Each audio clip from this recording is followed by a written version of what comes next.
Some guy tries to act like he didn't buy a new Tesla Model X just to sell it. Give me a break, bro. A Ferrari F60 America is in America, and I'm not talking about Erica. Hey. And Audi doesn't think fully autonomous cars are coming anytime soon. Plus, Nissan may get their kicks in the US. I'll fill you in. Also, we have your FLD question of the day. That's right. But we don't have your meal of the day. That's an entirely different show altogether. Okay. Yeah. Hey, everybody. I'm Derek D. And this, well, it's Fastlane Daily.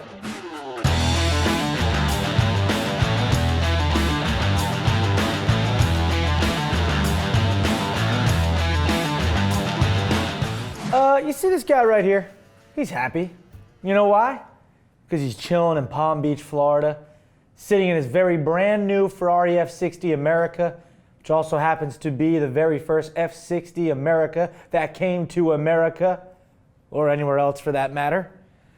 And yes, he's also happy because he's rich. I mean, let's be honest. That's a big one. Yeah, that's a big one. Anyway, if you can't remember the F60 America, we don't blame you because it's been like well over a year since Ferrari first showed it off in Beverly Hills back in October 2014.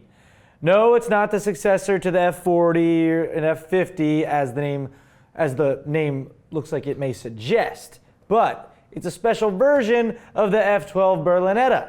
That's right. Ferrari set out to build only 10 examples of this prancing horse. 10! 10! Okay. Yeah. All of which will be coming here to the United States to celebrate Ferrari's 60 years in the US market. Now, despite the shocking $2.5 million price tag, it wasn't shocking to learn that all of them were spoken for before it was even unveiled. Yeah, a dealership or two may have scooped one up, but still spoken for from Ferrari's standpoint is what I'm saying.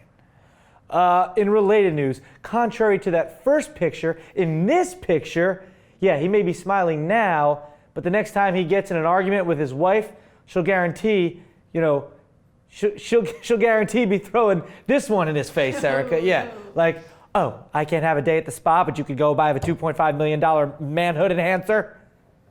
Doesn't seem right. Doesn't seem right. Seriously though, in this picture, I don't know if that's his wife and his daughter or his wife and his mom. Because like you look at the older woman, you're like, oh, that could be his wife and that could be his daughter. But then nowadays, an older guy could have a younger girlfriend, so that could be his mom, and the girl to his left could be his wife. Food for thought. The world may never know. One may never know. Customer deliveries of the Tesla Model X started a few months ago, and already one owner in New York is looking to sell their car for a massive premium. Despite having an MSRP of $134,200, this Model X is currently up for sale on Panjo for a whopping $215,000 or best offer. OBO. You know, that's a hefty $81,000 over, that's an $81,000 markup is what I'm saying. The seller actually wrote, quote, I don't really need an SUV right now. Really, dude? Let's be honest here. You don't go and buy a $134,000 car, SUV, and then right after buying it realize to yourself, oh, what have I done? I bought a brand new all-electric Tesla Model X, but just realized I don't need an SUV.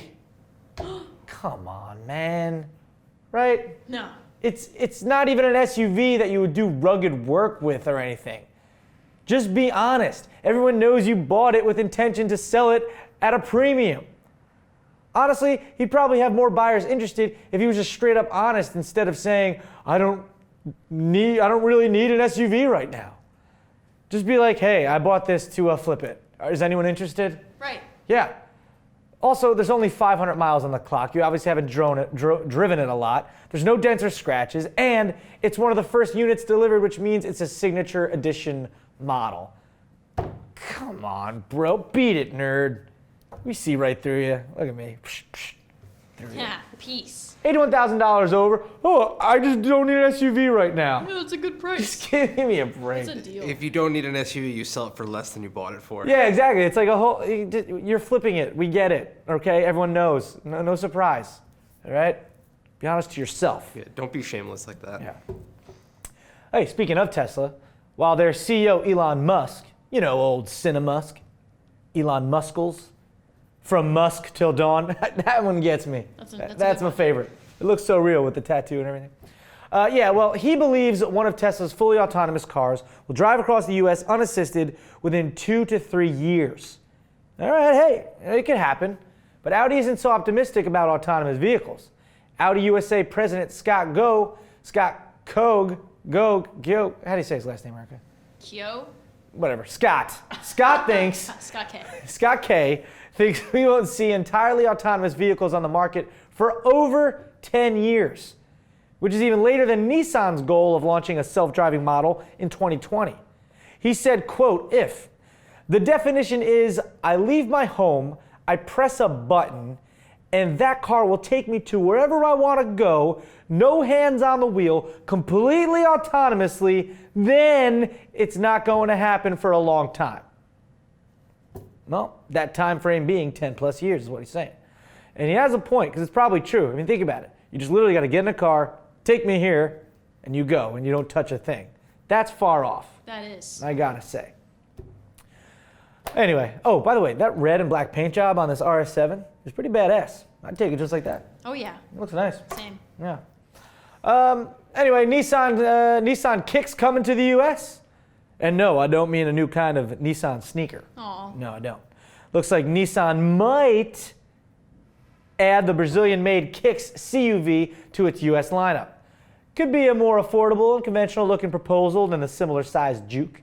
I mean, it's a sharp-looking concept, I think. No official decision yet, but Nissan's new vice president for product planning, Michael Bunce, thinks that there is definitely a future for the small crossover.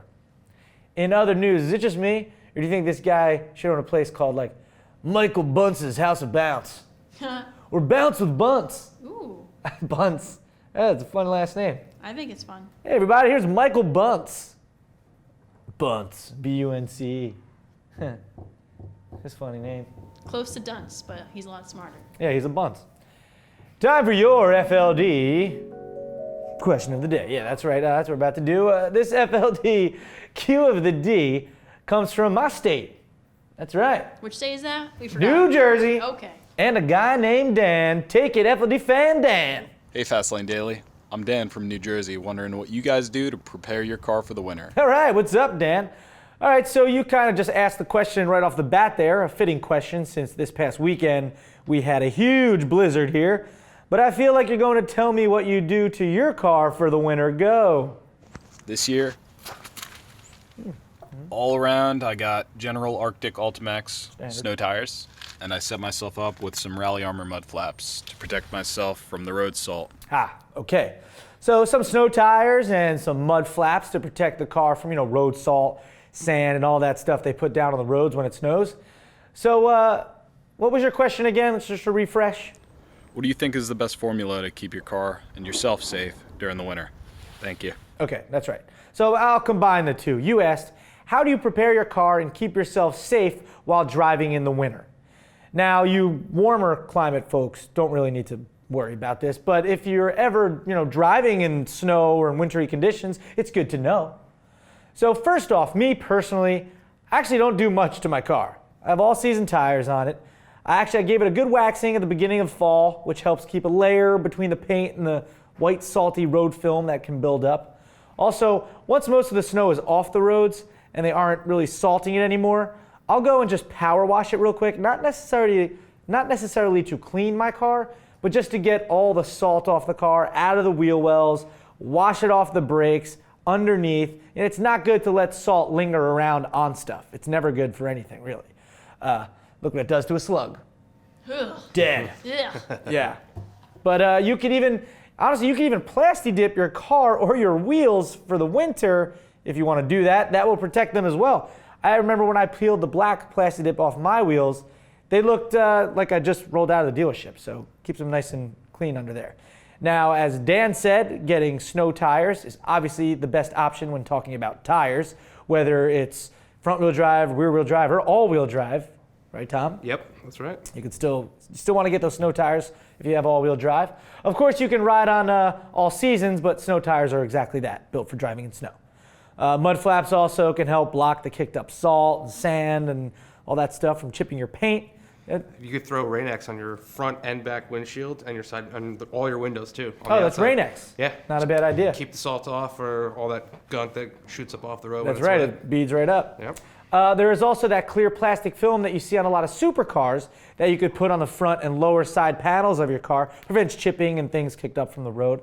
That's for any conditions, not just winter. Honestly though, best bet, garage it and have like a beater for the winter. I mean, I do have a beater pickup that I drive, but I still drive my car year round. Lastly, keeping yourself safe. I think, just being aware and driving safely. And don't wear shorts, because then you'll be cold. That's it. So thank you for the question, Dan. If you want to weigh in on Dan's question, use the hashtag FLDQ of the D. And if you want to send in a video like Dan, make sure it's 30 to 40 seconds, landscape mode, and then you send it to tips@fastlingdaily.com. That's the one you want to send it to. Also, make sure that we get a YouTube link in there. We prefer it. That's right. That's right.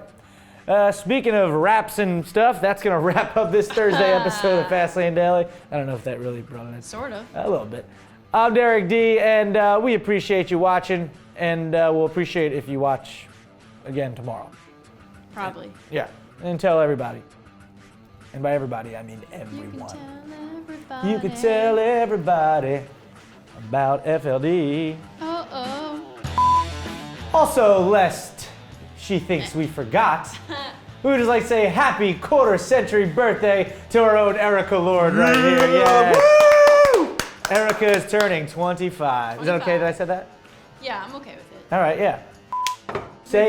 You say happy birthday to Erica, okay? In the comments right now. In the comments right now. Right now. Twitter.